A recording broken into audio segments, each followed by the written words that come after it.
good morning, good afternoon, good evening, depending on where you are watching this international show on today. I'm Dr. LaNée Vet, and welcome to Fly Nubian Money, where we help you to master your mindset and maximize your shmonies. Today, we're talking about business, reputation, and how quickly things can spiral in the age of social media.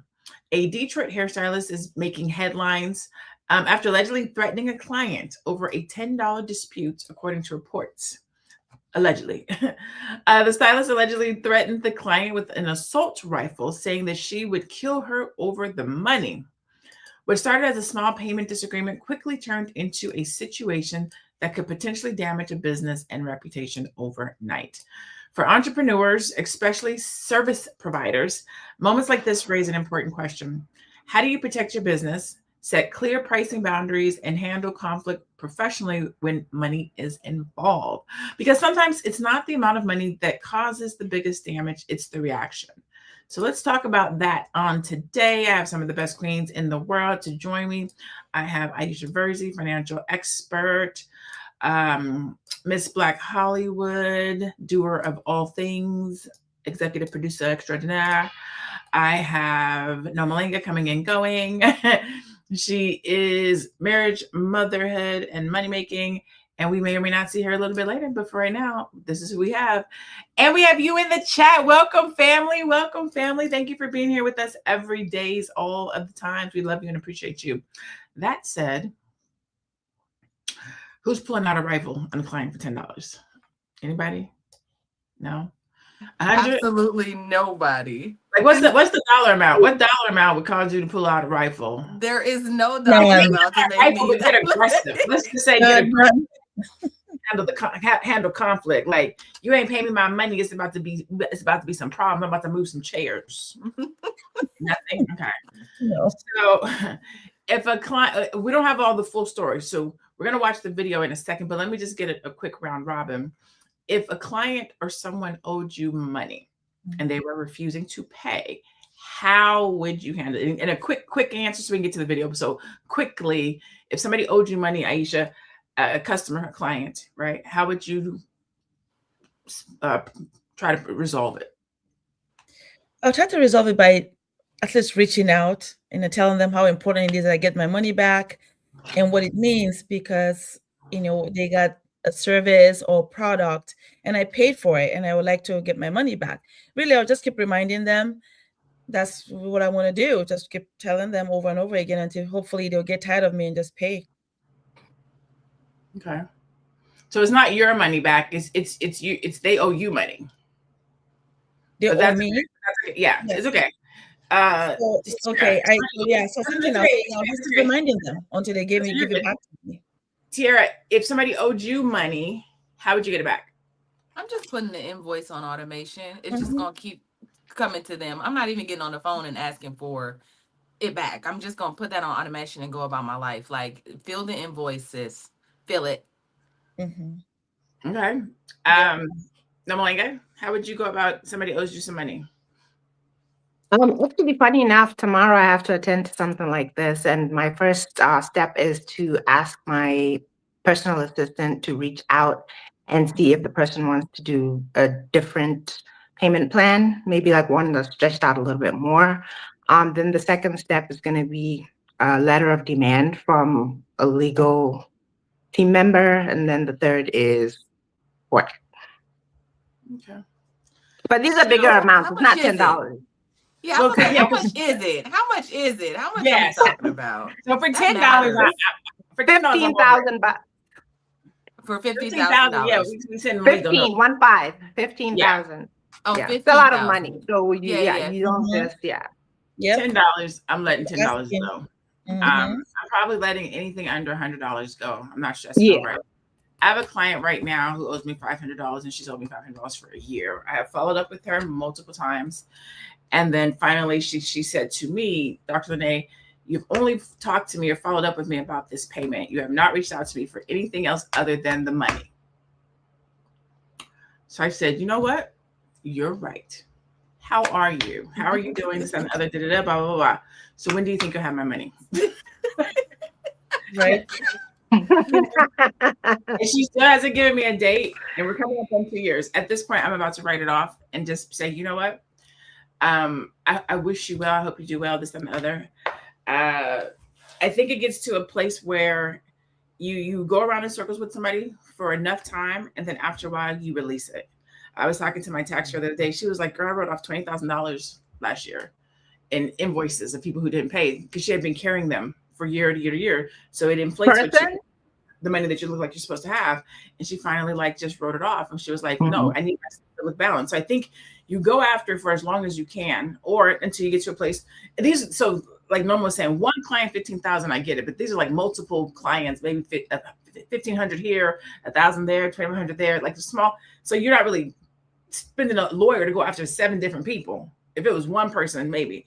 But I think as a business owner, you get to a place where it's like, you know what, my peace of mind is worth more. My business is worth more. The energy and time that it's taking me to try to get this money from you and possibly tainting my name in the streets. You're only reaching out to me for money. Well, you're not even my client no more. You're not my client no more, and you owe me money. I don't know what you want me to do. Because I do follow up with my clients. Like I followed with clients from 2-3 years ago. Like, hey, girl, I seen.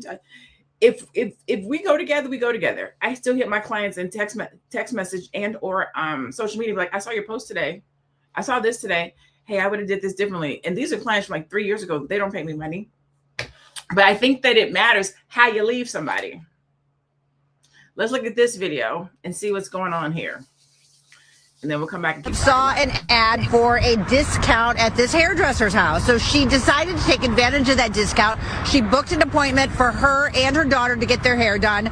When the services were over, the hairdresser said she was charging her more money. It wasn't what the discount price was advertised as. Robin Phillips said she ended up paying the higher price anyway. And then she says this happened. Take a look. She had the scissors in her hand. She already had the scissors in her hand. She says, if you're not gonna pay me, then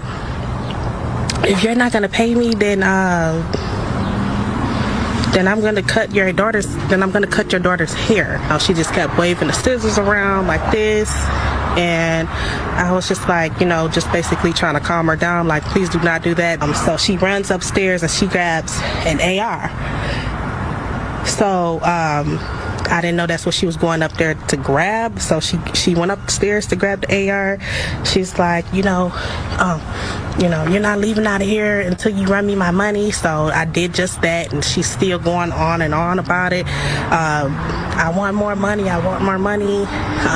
I'm just like, here, just take it. I gave her basically everything that I had. Big gum, out my house, and it say, I'll shoot you. No, I'll shoot you. Don't do that. Come on, bro. I'm just distraught right now because she did all of this for what, when we could have just simply just handled it, like adults. I mean, she said, I will shoot you, I will bury you over $10. She was saying that, yeah, she said, I will bury you over $10. So we pushed past her. We had to get out of there.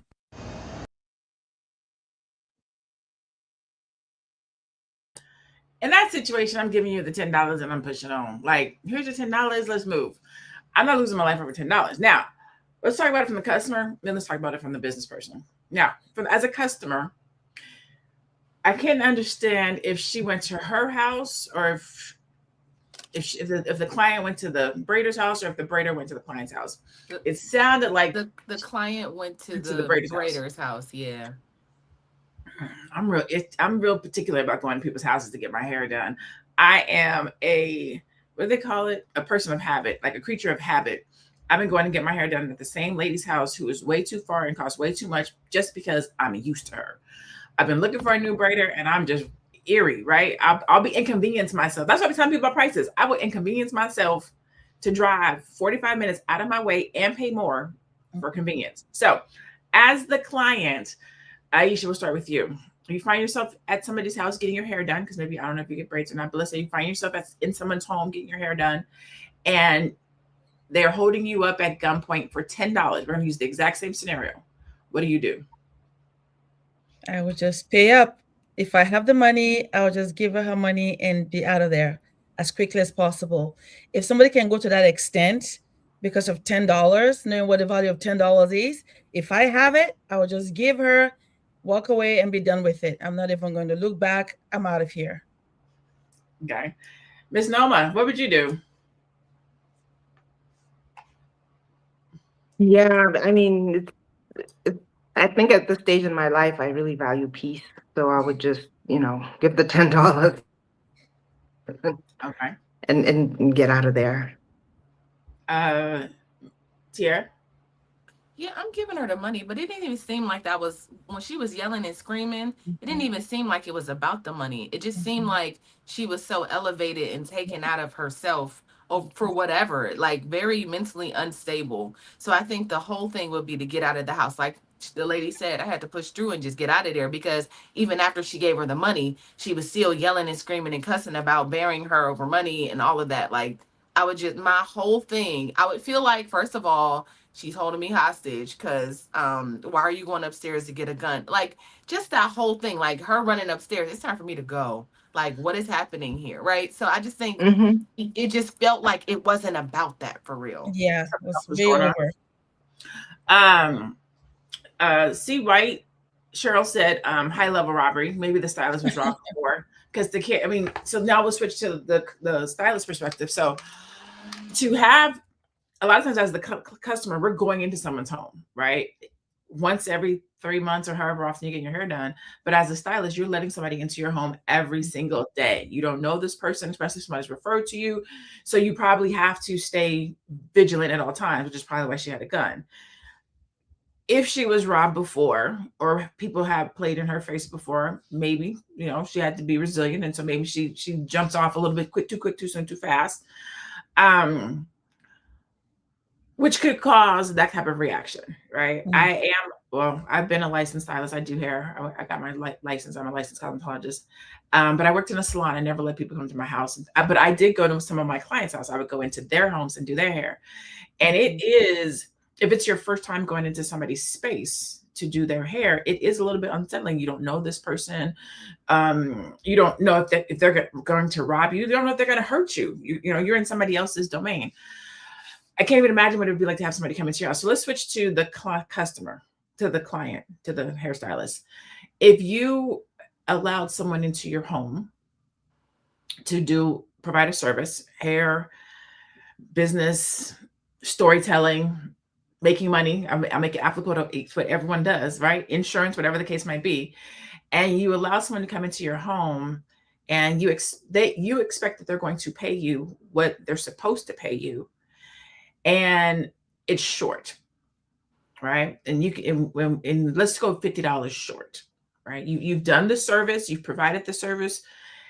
Now they're saying, Aisha, I'm not going to pay you for this.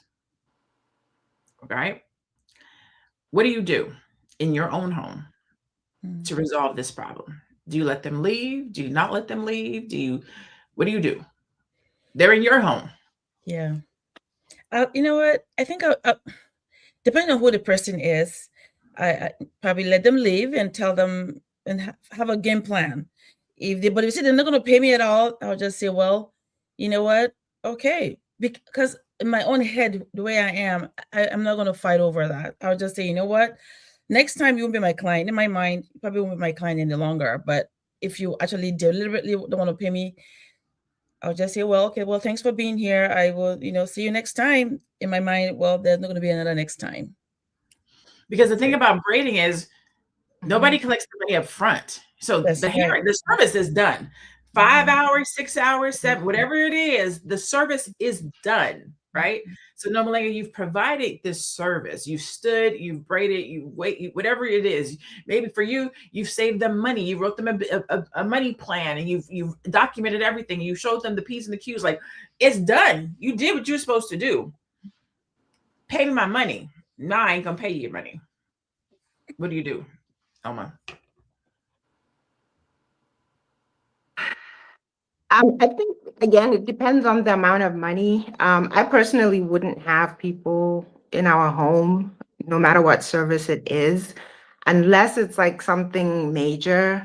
And I generally am very cautious. I I don't allow people generally, especially men in our home, when either my husband or a male relative is around, just for safety reasons. And I think sometimes that actually helps with people's behavior and how they respond and treat you when they see a male there with you. But again, if it's just $50, then it's okay. See you next time, knowing that there is no next time. And for a lot of services, I like to do deposit, and the deposit usually at the very least covers my costs. So if you're gonna lose, at least you recovered your costs, you know. So you're just kind of broken even. Okay. What about you, Tiara? Yeah, I probably. Somebody comes into your house, you write half their book. I mean, I know you wouldn't write half of somebody's book. So yeah, I would never do that. Storytelling, because you wouldn't go that far without getting the payment. But something that you would do, you know, you get them a certain point, and they say, okay, this is how much the service costs. We'll just say it's a consultation. So if it's a consultation and I've given you a consultation, and at the end you're like, I'm not gonna pay you. God bless you. Like, listen, I'm so blessed in a sense of like just universally, right? Like that money is gonna come back to me. So I don't have to sit and like fight with nobody over no money. I just say that. Yeah, like I'm not gonna fight anybody over no money. I don't care what the dollar amount is, especially like we were talking about whether it's you know, yeah, I'm gonna just say whether like it's gonna come back. So it's all good. Whether it's $50, $500, I want to say $5,000. I'm not gonna fight nobody over no money. I'm just going to just because it's gonna come back to me. So it's all good. I love that. In the chat, let me know what is there a dollar amount that you would fight for? Is there a dollar amount you wouldn't fight for? What would you do in this situation? And tell me, as the client and as the service provider, would you what kind of conflict resolution would you provide or offer if you were either participant? For my panel, what is the biggest mistake service providers make when handling payment disputes, right? So, you know, buying a physical product, you pay for it and then it's sent to you. So a lot of times you get paid first.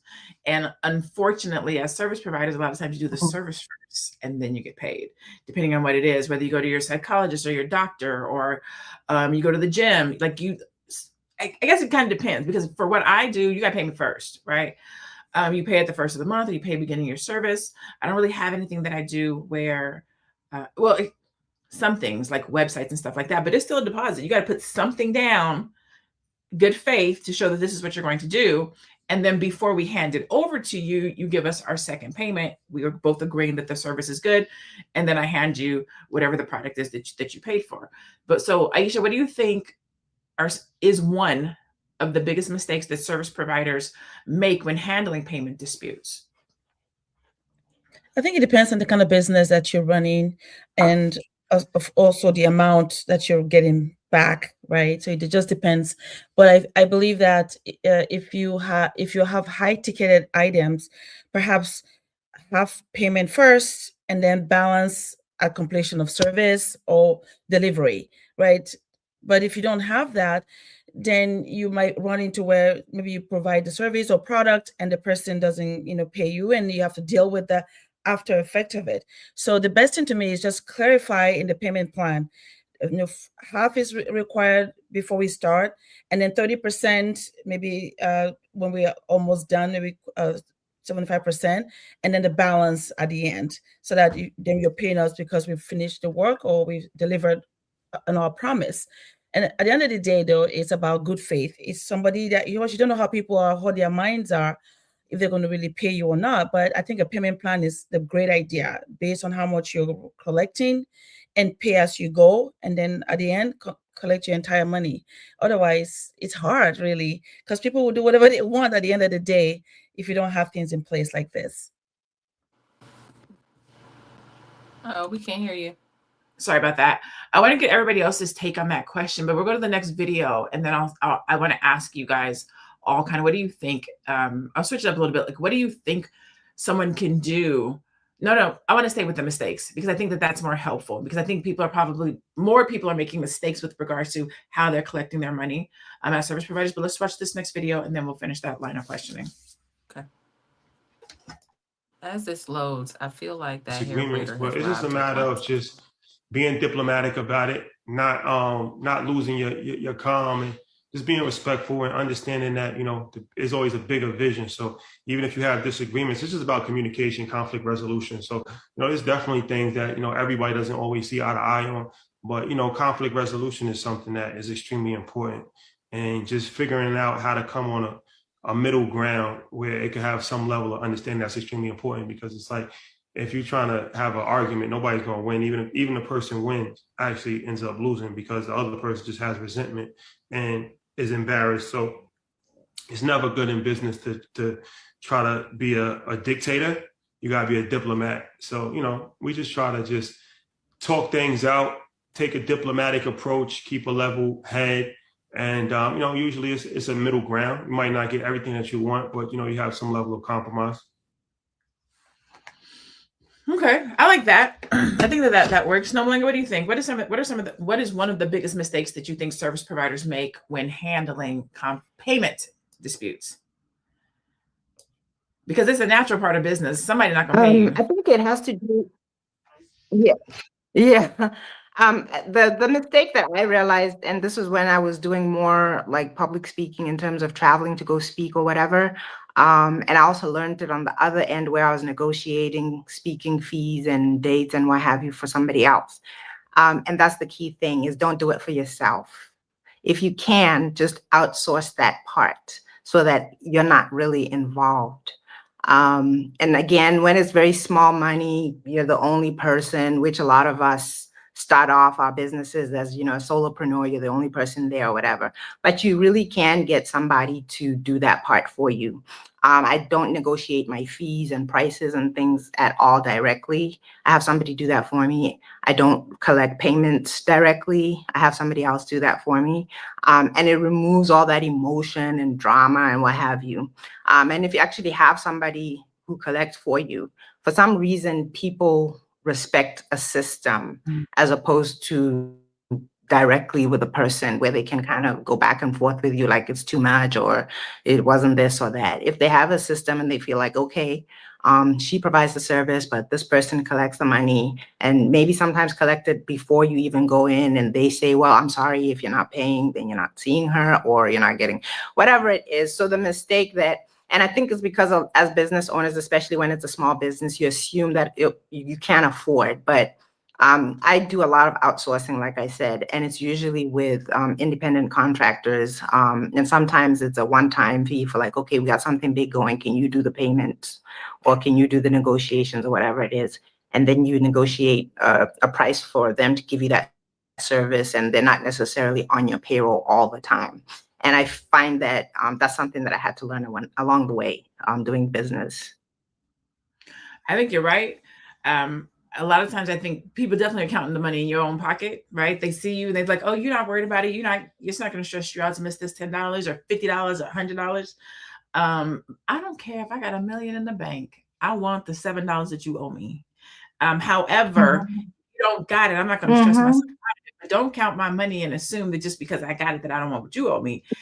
My talent, my skill set, my brilliance, the things that I do, how I show up, that costs. And I like to be philanthropist. So if you don't pay me, then I can't go and bless somebody else. I mean, I can, but I don't think people think about it that way a lot of times, right? Tier, what do you think? What do you think is one of the biggest mistakes that service providers make when handling payment disputes? Yeah, I just think, I think we've been saying it, like not having a system, but what Nomalanga said in the beginning of when I first started my business, I would have like a fake assistant, I would have a fake assistant, right? Like I would have a different email set up, and it was coming from Rachel. Her name was Rachel, as a matter of fact. So it wasn't even like an ethnic name or anything like that. I said, oh, just reach out to Rachel and she'll get you squared away. And then on that other side, Rachel would handle all the things and it would be separate. And I think it just puts people in a frame of mind. But I would just say like, just keeping the distance between you and your clients. Like your clients are not your homies, right? Some of them might be, but even there has to be like even a process when you're dealing with people. But don't be too familiar with your clients to the point where they feel like they're your friends, because you might not see your money just based off like, oh, that's the homegirl, she cool. I'm not that cool. We're not that cool because I'm still working for you, right? So I just think just the way they did, there's a way to still be personable and endearing and feel like close and create I don't want to say intimacy, but create a relationship with your client without blurring the lines of friendship, and that this is really still a business. That's good. You brought up the relationship of money and friendship, which I think is good. Sometimes when we're talking about money, and first of all, to have a friend that wants to do business with you is good, right? A lot of times we don't see that because people don't want their friends in their business. But when you do have friends that are like, hey, I see what you're doing out here in the world and I want to work with you, and they pay you, that's a beautiful thing. I have been blessed. Let me say it that way. Most of my friends who work with me, they pay me, and they usually will like, hey, I'll pay you your rate. And I'm like, no, I have a friends and family rate. Like I appreciate that my friends pay me, my family pays me. So I have a friends and family rate. I don't charge them the same thing that I charge somebody else, but I do charge them because I feel like when you have skin in the game and you have teeth in the game, you appreciate what you're getting from me, and you're taking me away from somebody else who I could be making money from. But I love you. And so I'm going to give you a break, and I don't use just discounts anymore. I say, I'm gonna give you promotional rate. I hate the word discount.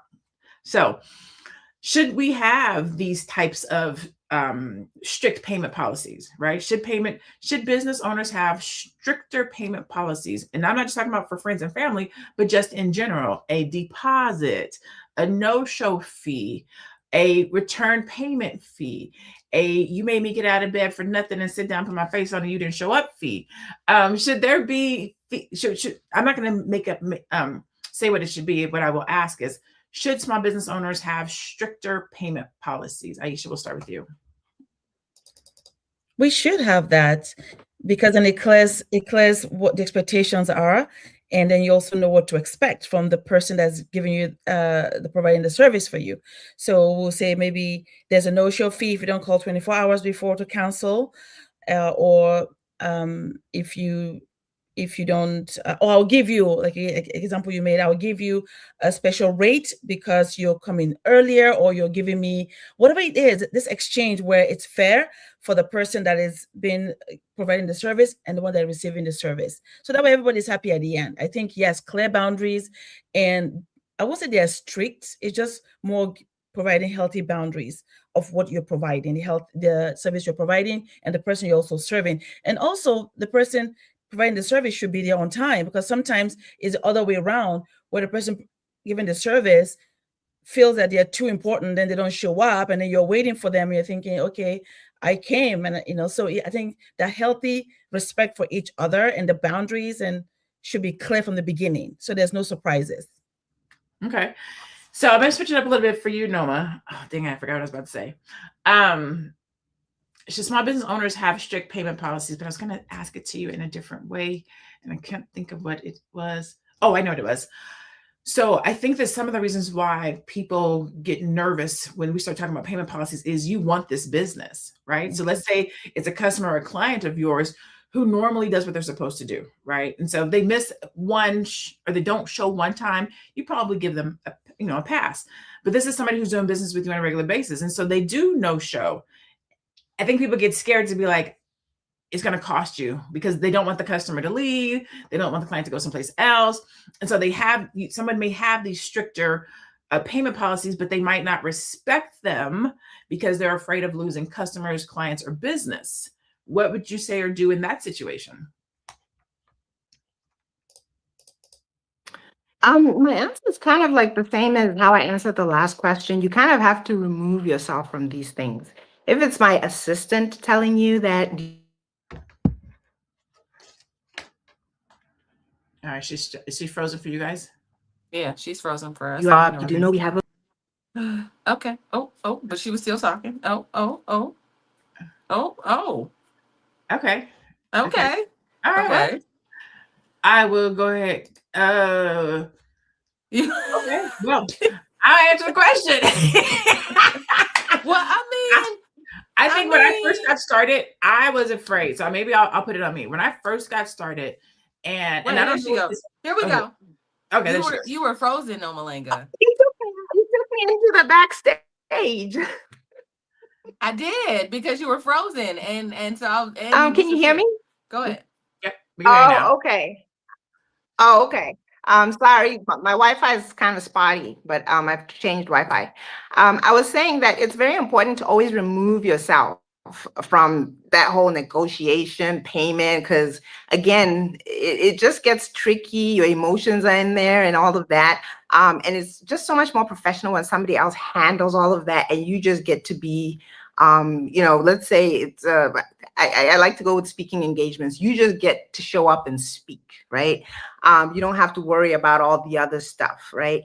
And the same is with anything. Like if you're a coach or whatever, you have somebody who kind of goes through the process with your clients, and you just show up to coach or show up to do what you do best, actually.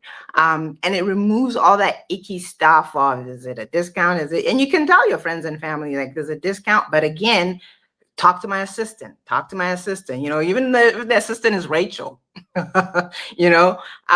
just stay as far away from those things, those uncomfortable things as possible. Because again, I had to learn this the hard way. Sometimes people just are really familiar with you and they're like, come on, you know that this, whatever. Sometimes people who grew up with you can't believe that you can command $1,000 speaking fee and like, well, I know you, I was your neighbor, and so you just have to remove all of those things and just have the privilege of showing up and do what you do best. I always say that I know we have this terminology that your family and your friends don't support you, right? And people are like, man, your family and friends are the last people to support you, and they don't do business with you. And to Noma's point, I always say that it's not that your family and friends don't support you, it's that they're too close to you, right?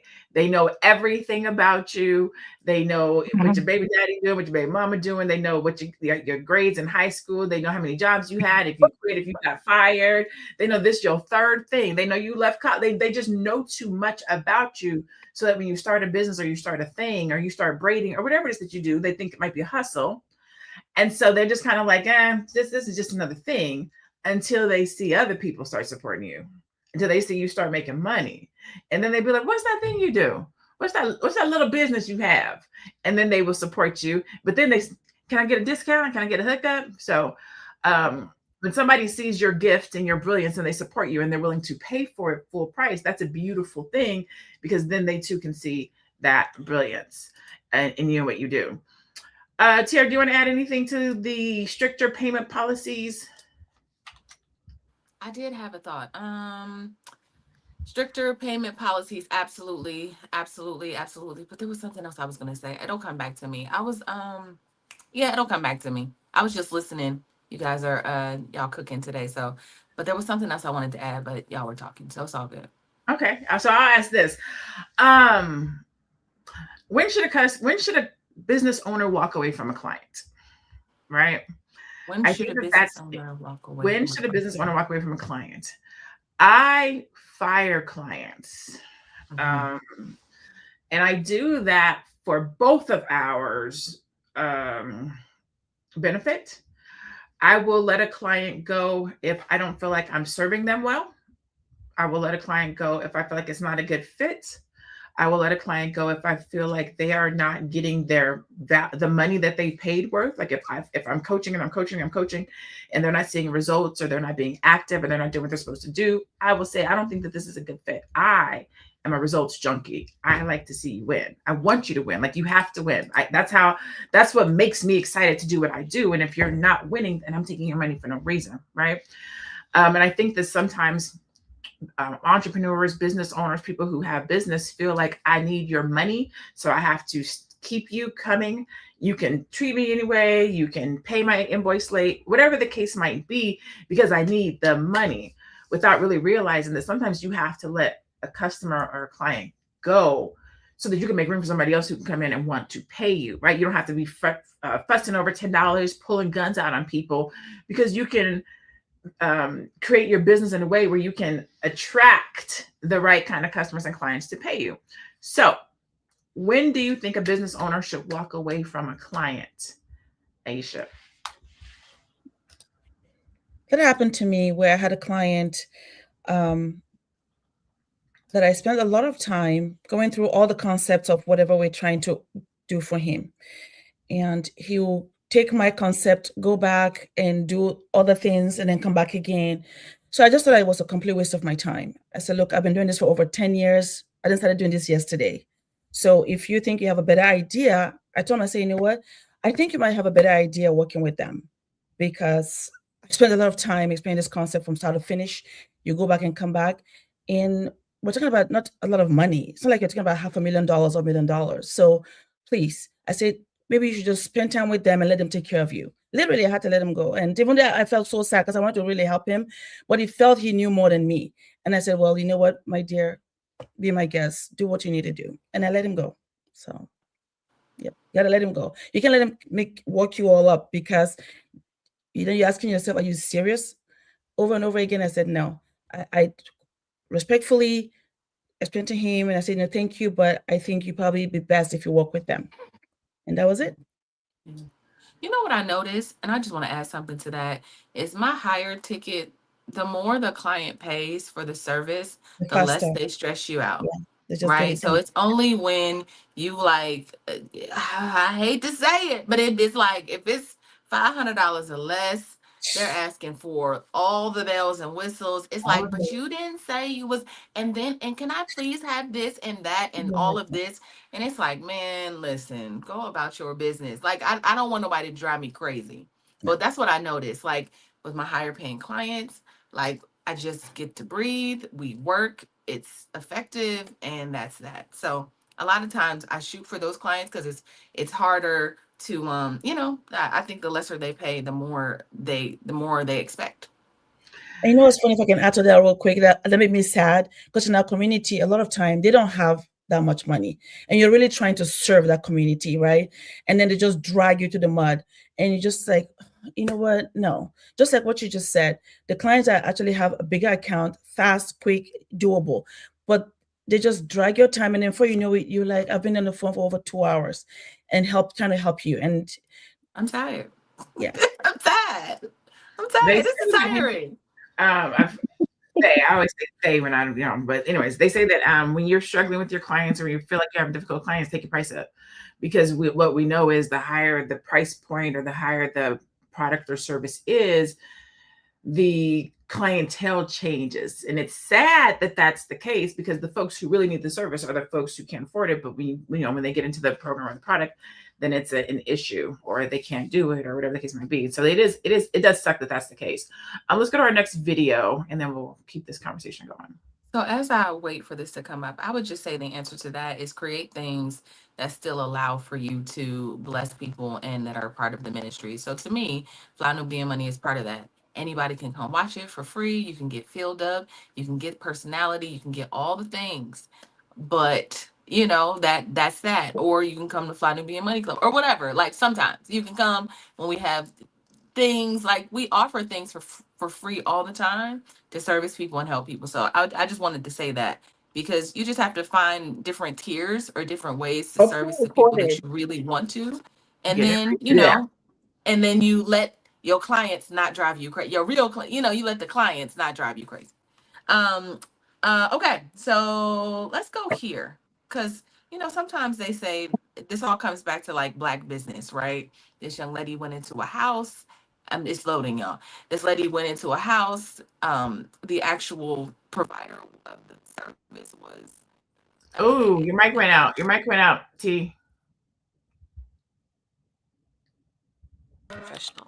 This is a conversation I that thought it was see just my bad online Wi-Fi. all the time, and here's what I actually believe. What we often generalize as a cultural issue is actually a systems issue, and it's fixable. Here's the thing. When any small business doesn't have systems, of course, things are going to slip through the cracks. Clients don't get the same experience every time. Appointments are running late or rebooked last minute. Communication falls through the cracks. But when things like this happen at a Black-owned business, people don't say, oh, they just need better systems. They label it as unprofessional. And that's the problem. Number one, it's harmful to generalize an entire culture based on your experience. And what we often generalize as a cultural issue is a systems issue that can be fixed. Here's what systems problems can look like. There's no process for how clients are welcomed or greeted, so the experience feels inconsistent. There's no time management system, so schedules get overbooked and things run late. There's no standard communication protocol, so follow-ups can feel random or even forgotten. These aren't cultural flaws. These are infrastructure gaps, and they happen to businesses everywhere. And when we call it a culture issue, we're making it about who we are and not how we operate. And to me, that's not only unfair, but it's limiting. It doesn't give us an opportunity to fix it. Here's the truth. Many entrepreneurs and small business owners are running businesses in their head. They're talented and hardworking, but they don't have the infrastructure to support consistency. And without consistency and systems, even the best service can feel chaotic. And that's why I launched Succinct. Instead of saying Black businesses are unprofessional, I believe that Black businesses need and deserve the same. I concur. I actually say that. I say it a different way, but I concur. I think that what happens specifically, I'm only talking about Black businesses, is that we get so caught up in getting the business off the ground that all of our energy and efforts go into starting a business. And a lot of times you might be the first person who's starting a business in your family. So you have no business acumen, maybe you don't know business people. So you're doing the best that you can to get the business started. And a lot of times when we're doing that, we're cutting corners. And I often give this example. If you go into a restaurant, because a lot of our businesses are restaurants, and we go in and we feel like we got bad customer service, or it was slow, or we didn't get what we wanted. And a lot of times what happens is the person behind the register might be that person's niece or nephew who doesn't want to be there. They're probably working for cash under the table. And so they're just doing what they can do to get along. They might not even have no experience, right?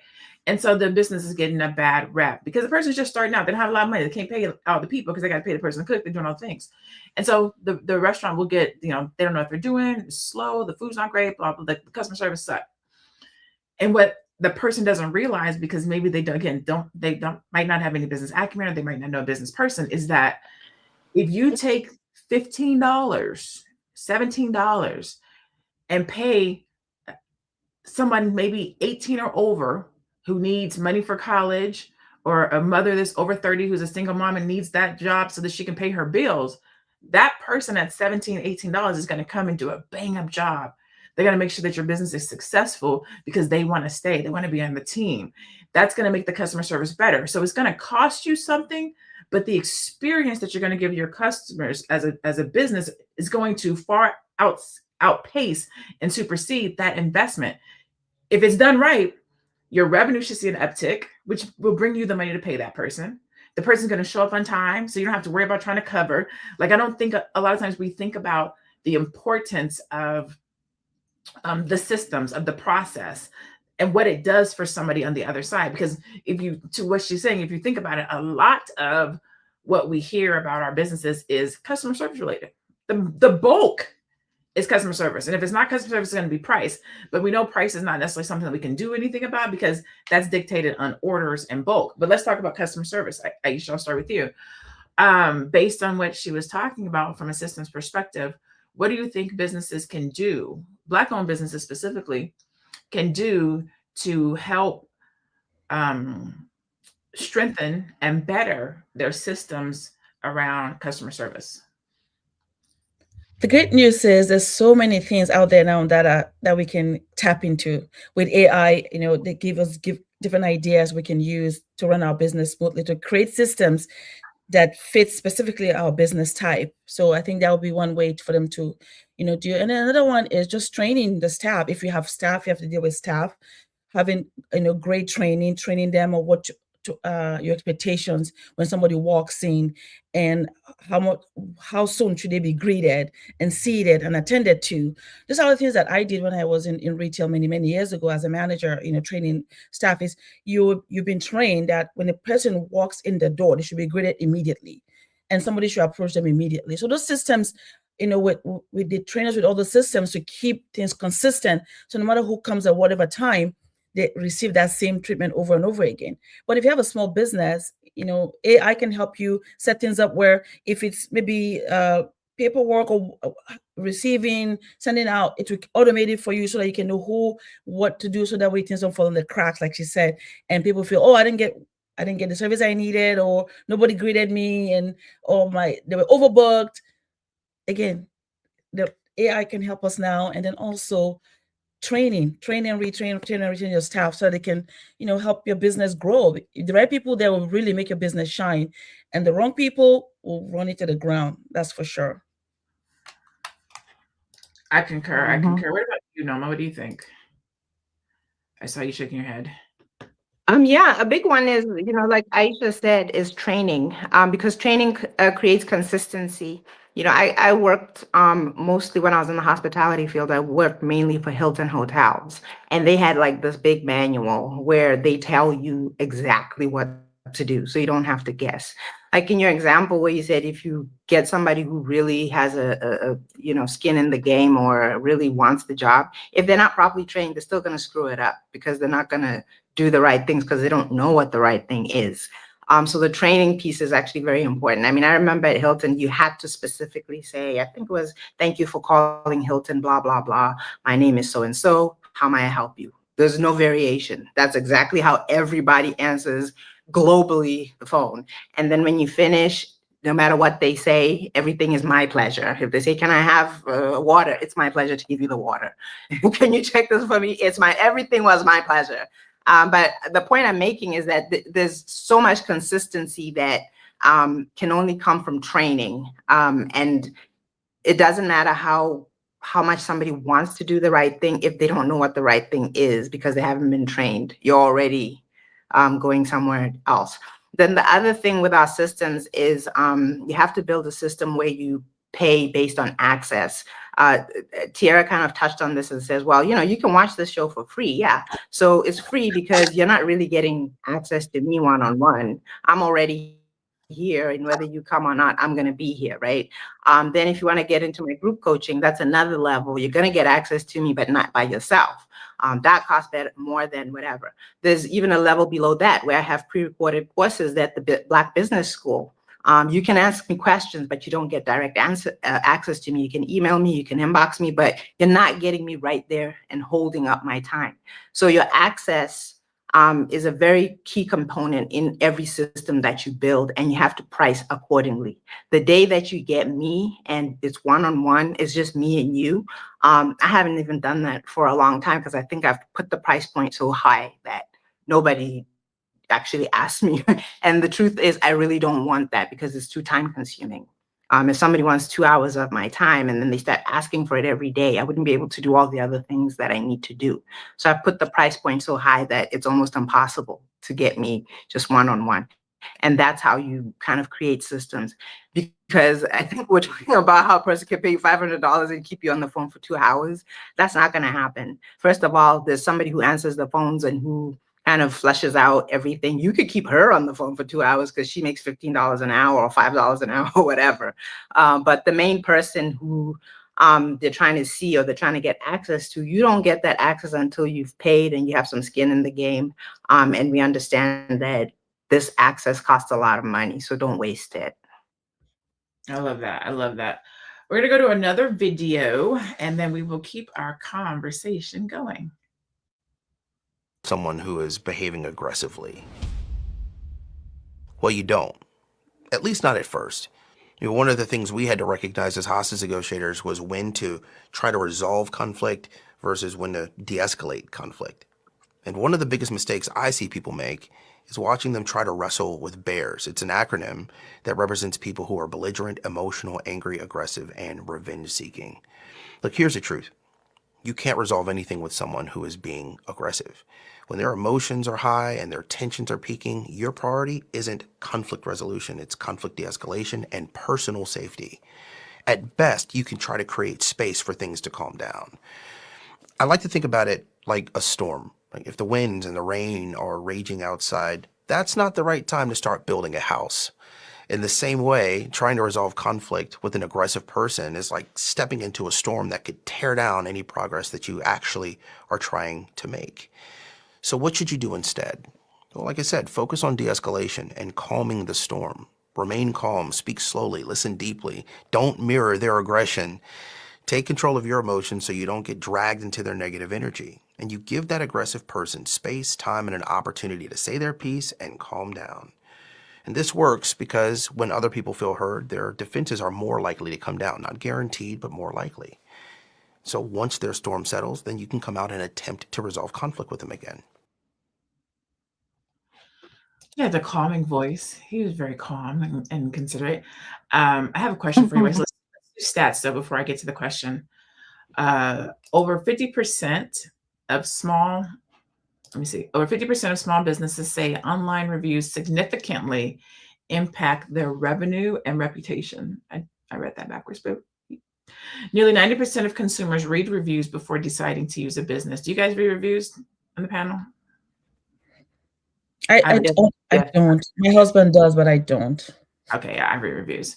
All right. A single viral incident can cause a business to lose thousands of potential customers within days. Yep.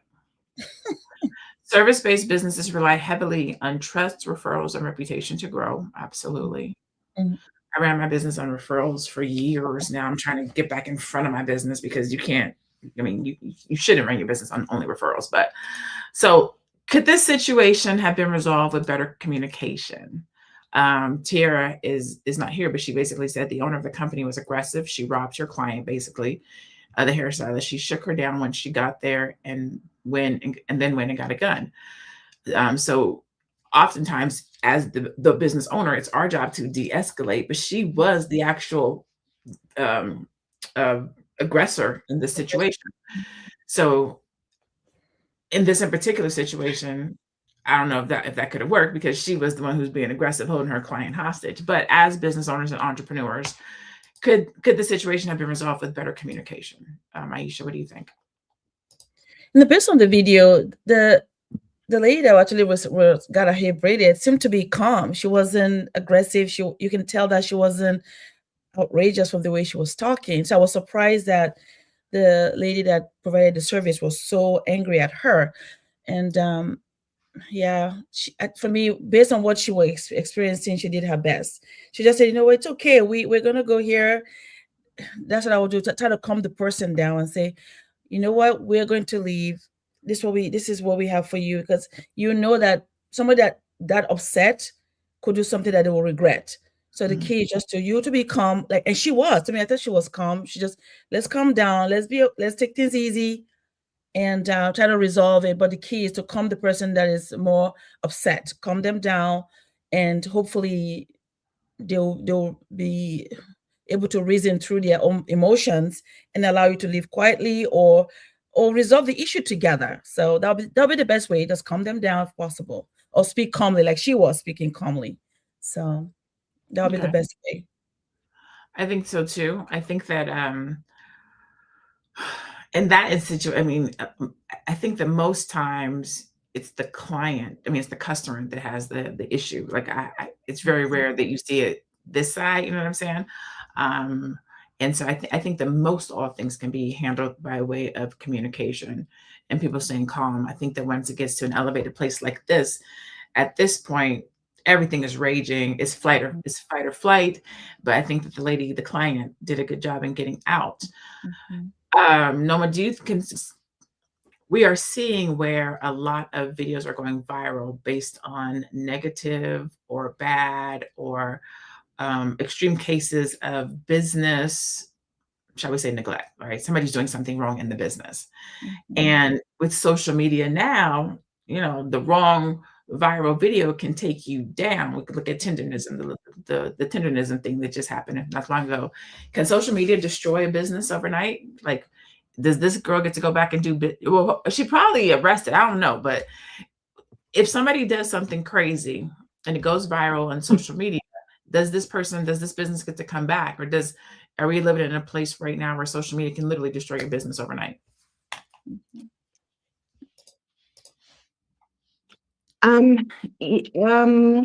Yeah, so I think for the first 10 years that I was in business, like 90%, maybe 80% of my revenue was online business, right? And then one of the things that you quickly realize, which is unfortunate, is our people have a lot of mental illness, which is what I deduced from that whole incident. It was not about $10. There was something, you know, crazy going on, unfortunately, for that young lady who went and got a gun. She was obviously dealing with something else, and then she projected it on the client. That's how it looked to me. Can your business be ruined? It looked like she would, I mean, seeing her do that, I would never go and patronize her business. So yeah, I think her business would be almost over if I saw something like that, and if other people saw something like that. On the reverse end, it also depends what the problem is and how you respond to it. A lot of times people like accountability. If you take responsibility for what happened and you're honest and open about it and you talk about corrective measures, I think in another episode I talked about where I had a family member who felt very ill. I had a full cohort of, I think, 15 ladies, just wasn't attending to them. But I got very honest and I told them that I'm going through a really trying time right now. I just can't give you, the time and attention and what have you. I was completely honest. I told them exactly who the family member was, exactly what the illness was, exactly everything. And I think I shared that time as well. Everybody was like, you know what? We're about 60, 70% through the program, and we've gotten enough out of this program that we don't want refunds. You don't have to refunds, because I was trying to refund everybody. And they were like, you know what? It's been great so far. We would love to finish. And then we kind of agreed that, okay, we'll cycle back after a while and see if we can do the rest of the program. But most of them were very understanding. And that's because I didn't let it get too far where I wasn't showing up, I was being sloppy. I just got honest very quickly. So again, it does, some people do respect taking responsibility and accountability and being honest, and then taking corrective measures. The problem that we often run into is that sometimes when people do business, they're not running their money right. And then when it comes to refunding people, they don't have the money to refund people because they've spent it. So now a person's disgruntled, you're supposed to give them their money back, you don't have it, and it turns into a whole thing, and then they tell people you took their money, and it just turns really bad. So it still goes back to that whole thing of systems, like, okay, fine, if you're going to be running anything, your money needs to be run right. No matter how tempting it is, you always have to have that little corner of, in case somebody wants their money back, I have to have the money to give them back. So yeah, and again, all of us ladies have been in business for a while, so you learn these things over time. And I think some of us didn't really know these things when we first started out. But it's good to hear everybody's opinion based on having good, solid business background. Yeah, I think social media can go either way. I've seen it tear folks down. I've seen it try to cancel somebody, and their community and audience was like, nah, not on our watch. But I think that reviews are good, and I think you should read them, and then just understand how reviews work. Everybody doesn't leave good reviews, so sometimes you can have more bad reviews than good reviews. And then read the reviews. Is this something that the person could have fixed or solved, or is this somebody just disgruntled because they didn't get something their way? Because a lot of times reviews can be that too. But then the mental health part angle, I just feel like sometimes you don't know that. Like, right, if you haven't actually done business with this person before, you won't necessarily know that they're crazy or a narcissist or will pull a gun out on you. So just do your due diligence, especially with like braiders and stuff like that. I'm not usually scrolling online looking for a braider. Most of my braiders or people I'm using, I was referred to them. Somebody is using them. If you're going into somebody's home, I'm not going into somebody's home who I've never met before, and I don't know anybody who knows them. I have to get referred. So I can be like, okay, somebody referred me. I know somebody that's gone into your house. I'm gonna do our Women's History Month fact, and then I'll come around and do our final thoughts. This is Women's History Month, and today's Women's History Month fact is Ursula Burns. She made history in 2009 when she became the first Black woman to lead a Fortune 500 company as CEO of Xerox. I remember that. Burns started at Xerox as a summer intern in 1980 and worked her way up through the company before becoming CEO, proving that leadership and opportunity can grow from anywhere. Oh, I love that. I love her too. Her story is amazing. All right. So as we close out our conversation today, I will ask each of you our final thought question. Please let people know where they can find you as well. Our question for final thought today is, what one lesson, just one, can other entrepreneurs learn from this situation? Aisha, we'll begin with you. Systems are important to me. That's what I would say. And, have it in place so you can filter through your client and pre-frame them before they see you. And also the respect goes both ways for your client and also for the client to also the person providing the service. Where can you find me? The Black Business School as a coach and at aishaverzi.com. Awesome. I love it. What about you, Noma? Yeah, I think one of the things that we also have to consider when you're running a business is that when your business first starts, it's really about you. So get that mentorship, join that mastermind, get that coaching, do the personal development. Some of the stuff of flying off the hook and all of that stuff is because we haven't properly developed and, invested in ourselves. So that's one key thing is you should always be investing in yourself, in your own personal and professional development. You should be having people who are coaching you and mentoring you so that you become better at whatever product or service that you're offering. Where you can find me, I am on Facebook as Nomalanga Habroni. I'm on Instagram as Ms. Nomalanga, and you can also find me on YouTube where I have my own YouTube channel as Nomalanga. I'm Shalaye Moses. Last thing is please support our charity. It's padsforourgirls.com, padsforourgirls.com. The smallest amount really helps. It goes towards supporting young girls who are in school here in Botswana. I am the founder of that charity, and what we do is we support young girls who really cannot afford sanitary pads, and sometimes they miss school because they cannot afford them. So the smallest amount helps. And one more thing is I want to say thank you because the Fly Nubian Money audience really supports our charity. I always see a trickle every time we come off the show because somebody heard me say, please support us, and they do support us. So that's wonderful. Oh, I love that. That's so cool. All right. So my final thought on what lessons can entrepreneurs learn from this situation is going to be have a community, right? The systems are important too. The systems are important. So what Noma said, what Aisha said, all of those things are important. A lot of times we're going through business by ourselves, and having a business and starting a business, it can be stressful. There are a lot of unknowns. 1 month you make money, the next month you don't. 1 month clients act right, the next month they don't. There's just so many things that go into having a business that you should have people around you that can speak life into you, that you can talk to. If a client doesn't pay, you can let them go and call somebody like, Noma, this is what just happened to me. What do you think I should do? How should I have handled that? Was there something better that I could have done? Have you had this situation? Is there a process that I need? Like a lot of times we don't have other people to go to talk about how we're operating our business to even know, well, what system should I have in place to do that, right? And so I think that is what we can learn from this situation. Have a community of people who know and understand business so that when you run into situations or you have to do SOPs or you have to set boundaries or you have to put policies in place, if you don't even know what those policies are, then you won't even know how to write them or how to create them or how to set them and be disciplined them. Now, if you need that kind of help, you should join us in Miami next month for the Black Power Conference. We will be in Miami Saturday, April 25th and Saturday, April 26th for the Black Power 5th anniversary conference and cruise celebration. Now, Dr. Boyce is coming in to be our special guest for our women's conversation. He's going to be out here giving out knowledge to the ladies. Men are welcome. Let me say that. Men are welcome in this room. But it is my time and space where I get to empower, coach, teach, strategize with Black women entrepreneurs. And this year is special because we're doing a war room, a CEO workroom.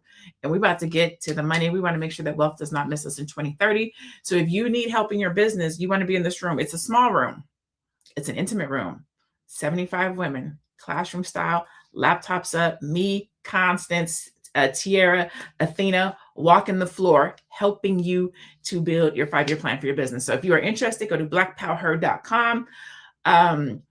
Use the code. I think your code is Fly Nubian Money, FNM100, FNM100. If you want a basic ticket, not a basic ticket, a general ticket. And then use FNM150 if you want VIP, and it'll save $150 there and save $100 there. So FNM100 or FNM150. And I hope to see you guys in Miami next month. As we go out, entrepreneurship is about more than talent or skill. It's about professionalism, communication, and protecting your reputation. Sometimes the smallest financial conflicts can become the biggest business lessons. The lesson for entrepreneurs is simple. How do you protect your business while still protecting your brand? Oh, look at the flyer. It's so fresh. I love the flyer. Look at us looking fly. Oh.